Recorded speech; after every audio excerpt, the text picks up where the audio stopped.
Hello everyone, I'm Grandmaster Denes Boros. Today I want to show you how I devise plans in the middle game. This game was played between me and Rees Yon from the United Kingdom. Followed up with c5, c3, d5, takes, queen takes d5, 4, knight c6, knight f3. All very logical. This has been played a couple of times. This is called the c3 Sicilian. Nothing new. C takes d4. Surprise, I kind of anticipated this happening. Bishop g4, bishop e2, 6. Now, even if I wasn't familiar with this opening, I would always ask my opponent questions. Okay, you've got a bishop on g4, but what will you do if I ask you, where are you going? I would ask h3 and ask, are you going to take or just withdraw to h5? If you take, then I take back and I do get the bishop pair, so that's actually a bonus. You go bishop h5, well then I already created a luft and I'll never have back rank issues. These are like small little moves and twists that makes differences between a grandmaster and a beginner. Bishop h5, knight c3, queen a5. Now, as I told you guys before, this has been part of my preparation for this game. So I saw this and anticipated this whole scenario before the start of this match. Now, one thing is to have a good boy reputation and a preparation for your game. Just like having an exam, you are supposed to get ready for the game. Now, here the first thing I realized is that my opponent king is still stuck in the middle on e8. And if it ever goes long castling, it'll be actually have trouble on c8, even on e8, both cases. So here I came up with this idea of d5, following footsteps of the famous Romanian player Nishipeanu and Levente Voida. So this d5 idea is actually very, very strong. And I realized this must be a very interesting and good move. Why?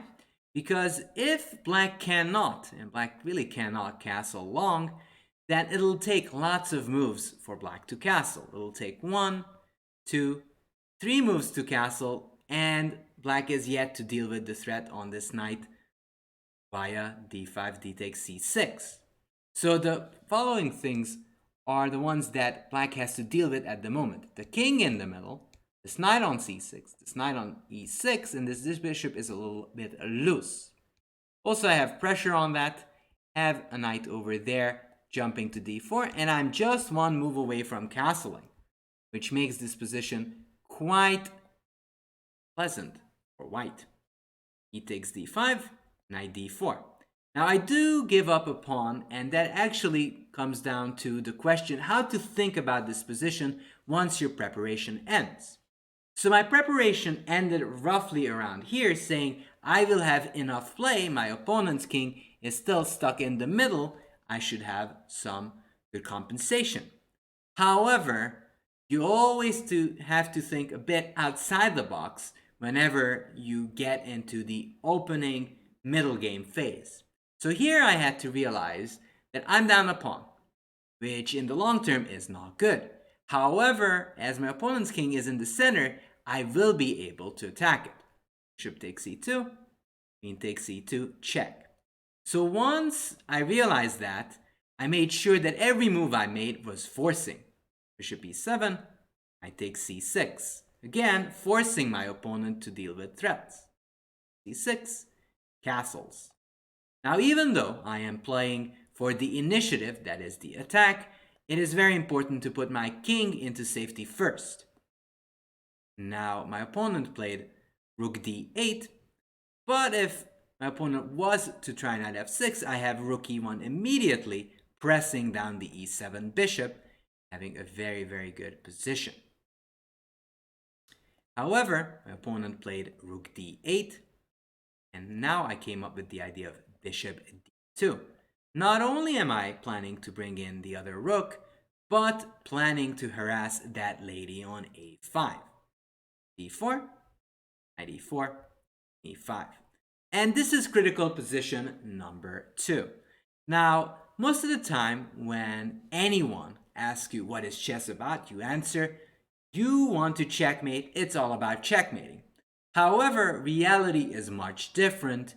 You have to solve your opening problems, the beginning that we saw, middle game problems, which in right now, so this is a middle game position, and this is our position and critical position number 2 that we've got to solve. So it is abundantly clear that what my opponent really wants to do. My opponent wants to get the knight out, castle, and if that happens, I am down a pawn with very bad perspectives and hopes. So here I had to sink in and think about this position. And I realized that anytime I would go rook e1, there's knight f6, and my queen is in the way. I can move my knight away to g3, for example, because queen a7, rook takes, knight d5, and black is by no means worse, and in fact is just up a pawn. So I realized that my issue is this queen on e2. I was pondering on many moves, queen d3, queen g4, but queen g4 does run into this f5 idea, forking my knight and queen. So I realized the best is if I go queen f3. That was my choice. Knight f6, and again, critical position number 3. Here I was wondering, okay, is it good for me to exchange pieces? Well, no, because in the long term I'm still down a pawn, as we talked about that before. That's not a good omen. So that I probably should avoid. Rook e1 still makes sense, put pressure. Or I can go knight g3. But then I realized that black is actually one move short of getting this king into safety. And therefore I played rook e1. The idea being, if instead of castling, which was played by my opponent, takes on e4, I can take on e4, and I capture it with a tempo. So what I realized while thinking about these problems is that A, I need to gain the initiative. I'm down a pawn, so I need to act fast. B, I've got to bring in as many pieces and as much pressure on my opponent's position before my esteemed opponent could castle. So here queen c7 is a tad bit slow. Why? Because I have this very nice move of rook e1. You cannot castle because there's rook takes e7, rook d7. But here I have this beautiful idea of bishop b4. You still cannot castle because I would win on the e7 bishop. Got to play c5, but I have this spectacular idea of bishop a5. Queen takes a5, rook takes c7. And seemingly this looks wrong, but because this rook is hardly participating in the fight, this works. Because rook e7, check, d7, check, and the move that would be the most normal loses because I have rook takes e7, king takes, and queen takes c7, check. By the way, a side note here, that king d6, rook takes e7, I don't even have to worry about back rank mates. Guess why? Because I played h3 on move 8. And this attack is decisive. There's too many threats against that king, and my king is safe in the corner. My opponent decided to castle instead, avoiding all that hassle. And here again, I'm in some sort of trouble. Again, I have to conjure up some counterplay, otherwise I'll have to face the consequences. Now, the only thing that actually made me feel very optimistic is that the queen and bishop looks very vulnerable. Now, you can only reach pieces that you can attack. So I move my knight to g3.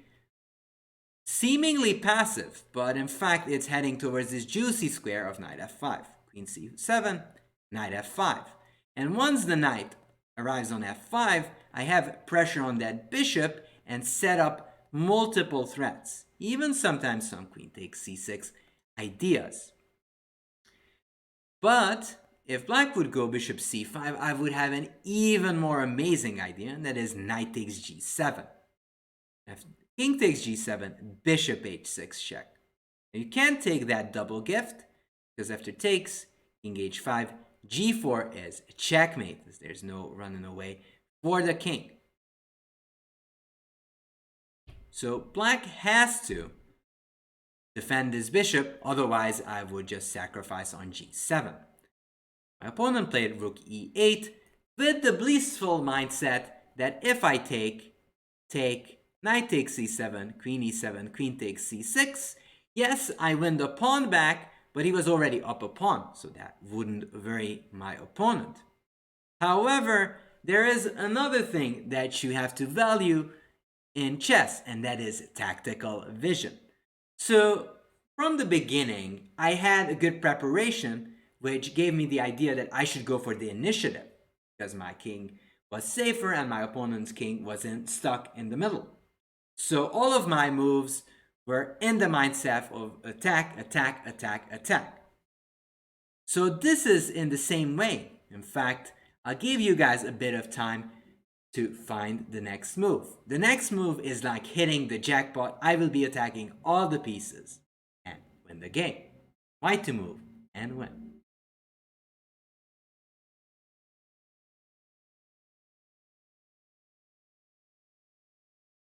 So seemingly it's all good for black. If I take, as we talked about it, that's nothing special. And if bishop f4, then there's queen d7. It all seems to boil down and nothing seems to be working.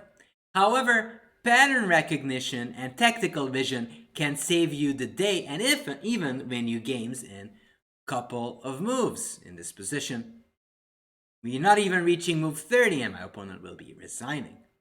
And the move is, indeed, rook takes e7, but that's not the catch. The catch is bishop a5.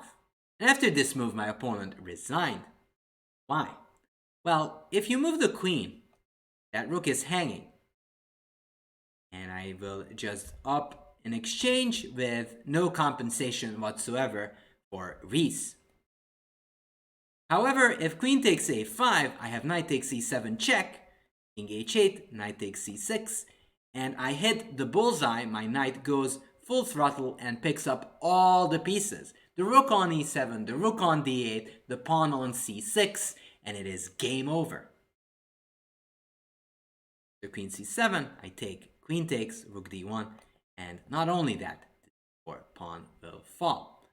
So after this shocking move of bishop a5, my opponent resigned because saw no ways of avoiding all these threats against his pieces. So what did I use this whole game? Well, I did do some good home preparation, like studying for an exam, but then I used critical thinking.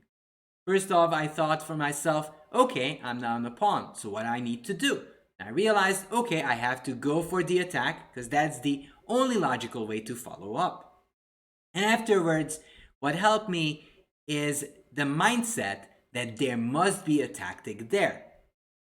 And obviously, it takes hard work to find the right moves, but if you have the right mindset and the tactical vision, you'll find your way. So I really hope you enjoyed this lecture on how I think as a Grandmaster. And if you want anything like this, or you enjoyed it, do post in the comments below, and see you next time. Bye-bye.